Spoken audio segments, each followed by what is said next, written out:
So, what's the difference between PEMF, a pulsed electromagnetic field, and an EMF? Because most people new to PEMF therapy have probably heard that EMFs are bad, so it can be a little counterintuitive of why PEMFs are actually very beneficial. Now, I've never seen this topic being properly explained before, as how EMFs work is quite complicated. But in this video, I'm going to simplify it down so by the end, you'll have a deep understanding of why PEMFs are good and most EMFs are not so good. And make sure to subscribe to our channel and like the video so you can get more great information on PEMF in the future. And if you have any questions, feel free to leave a comment below or email or give us a phone call. The first big difference between a PEMF and an EMF is a PEMF is pulsed, turning an electromagnetic field on and off. But this doesn't explain why EMFs are bad and PEMF is good, although pulsing a magnetic field is much more beneficial compared to a continuous magnetic field or a static magnetic field, such as from magnets, which have been used as alternative healing devices for thousands of years. A second component in PEMF and EMF is the dosage, which is a factor of time and intensity and frequency, how many cycles per second. As we know, extremely high frequencies, especially in the microwaves, X-rays, and gamma rays, are certainly not beneficial as they will start to damage our cells and tissue. Additionally, too much dosage of anything beneficial, even water, can be poisonous to us. And the same applies to PEMF. Too much of even a beneficial PEMF can have deteriorating to eventually negative effects if we overdose, according to multiple medical studies. These are often the reasons you may have heard of why PEMF is good and EMFs are bad, but this is not actually the reason, which I'll explain now.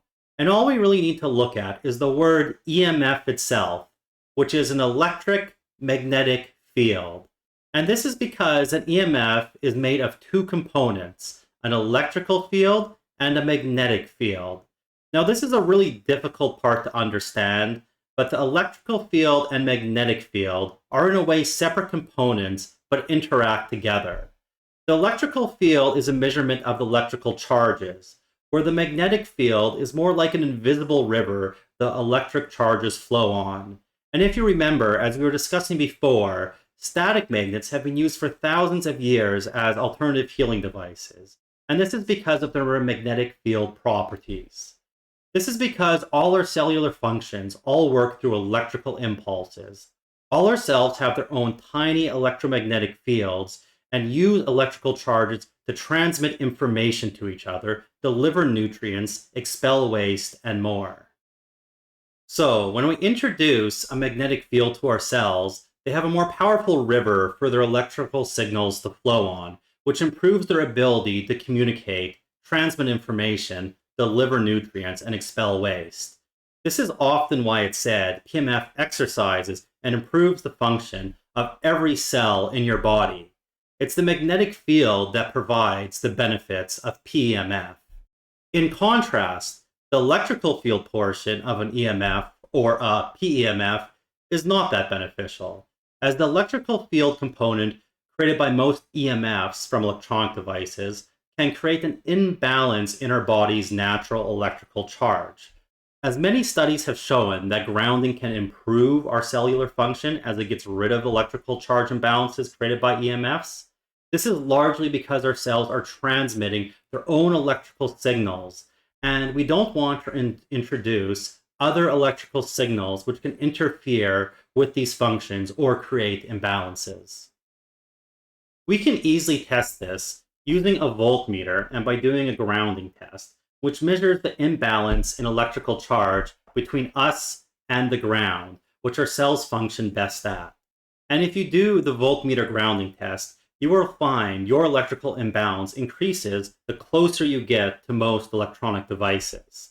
Now that we understand in PEMFs and EMFs, the magnetic portion is good and the electrical portion is undesirable, what really separates beneficial PEMF devices from not beneficial electronics that create EMFs is the ratio of magnetic fields to electrical fields. Most electronics creating bad EMFs typically don't create very strong magnetic fields, but create a very strong electrical field.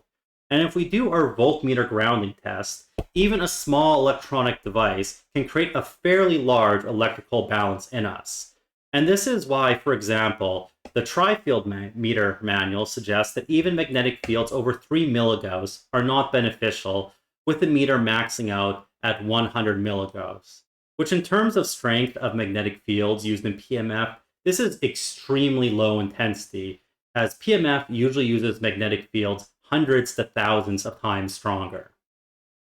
And I'll just add in there, while I love the tri-field meter for doing certain tests, I do not think it's the best instrument for testing EMF safety. I much prefer using the voltmeter grounding test, as it's the only test which measures the real impact of the negative effects of EMFs on our bodies. And this is because this bad ratio of magnetic fields to electrical fields in regular electronic devices, which is where most of these recommended guidelines around EMFs have come from, as they're based on normal electronic devices that have terrible magnetic field to electrical field ratios.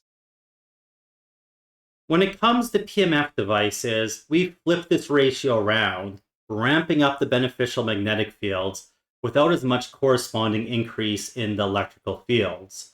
And while almost every other PEMF device on the market does increase your electrical imbalance somewhat, HealthyWave mats are one of the only devices that incorporate technology that can not only neutralize any potential electrical field imbalances, but can actually decrease this electrical imbalance in your body created by all the electrical devices around you. Really, this makes HealthyWave mat a PEMF device, as we are only delivering the beneficial magnetic field and additionally protecting you from surrounding electrosmog, bringing your body's voltage into a more natural balance, similar to what grounding sheets and mats do. And this is one of the key features that really sets HealthyWave mats apart from all other PEMF devices. Now, I'm not saying any of these other PEMF devices are harmful, as in comparison to regular electronics producing the bad EMFs, they're providing much more beneficial magnetic fields you need, which outweigh the negative increase in electrical balances these other PEMF devices create. But if you do want the best PEMF, you want to improve the ratio of good magnetic fields to bad electrical imbalances as much as possible. And this is exactly what you get with a HealthyWave mat. Only healthy waves. You won't find this in any of the other look-alike imitation mats, or even some of these other PEMF mats from multi-level marketing companies that cost $4,000 or more.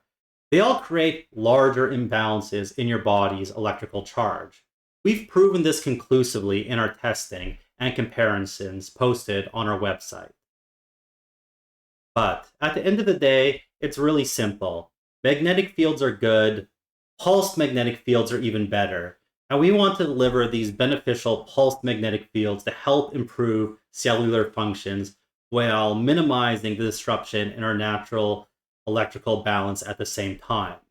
I hope this explanation helped you truly understand the difference of what makes PEMF good and most EMFs not so good. If you would like to learn more, check out HealthyWaveMat.com, where you can learn more about our PEMF technology and see which PEMF mat is best for you. PEMF is greatly enhanced when using a multi-therapy mat like the HealthyWave mat as well. We've published a lot of original research and testing on PEMF, so if you are new to PEMF, our website is one of the best resources for information on PEMF technology. We hope to hear from you, and thank you for watching the video.